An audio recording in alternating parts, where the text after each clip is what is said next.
I'll never forget that fateful night when my friends and I decided to hang out at the local cemetery. It was a typical teenage dare, fueled by curiosity and a hint of rebellion. Little did we know that our innocent mischief would unleash a terrifying chain of events that would haunt us for the rest of our days. It started out like any other night. We crept through the cemetery gates under the cover of darkness, shivers running down our spines as we wandered among the gravestones. The moon cast an eerie glow over the tombstones, creating long shadows that seemed to dance around us. As we made our way through the rows of headstones, laughter echoed through the night air as we played childish games of tag and hide and seek. But our laughter turned to nervous whispers when one of my friends accidentally knocked over a vase that was perched on top of a particularly ornate headstone. The sound of the vase shattering on the ground sent a chill down my spine, and a wave of unease washed over us. We quickly tried to gather the broken pieces and right the vase, but it was too late. The damage had been done. That night, as we made our way home, a sense of foreboding settled over us like a dark cloud. The air felt heavy with unseen eyes watching our every move, and a chill ran through our bones despite the warmth of the summer night. The following day, strange things began to happen. It started with a few harmless pranks, a locker door slamming shut on its own, a sudden gust of wind knocking over a stack of papers, but soon escalated into something far more sinister.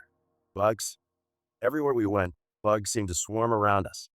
Flies buzzing in our faces, ants crawling up our legs, beetles skittering across our paths. At first, we brushed it off as a coincidence, a strange twist of fate. But as the days went on, the insect infestation only grew worse. It wasn't just us, either. Our houses became overrun with creepy crawlies. No matter how many times we sprayed, swept, or squashed them, they lurked in the corners, scuttled across the floors, and invaded our dreams with their skittering legs and clicking mandibles. We tried to ignore it, to pretend that everything was fine. But deep down, we knew that something was terribly wrong. The vase that we had knocked over at the cemetery had unleashed a curse that was now haunting us, punishing us for our foolishness and disrespect. As our fear grew, so did the bugs.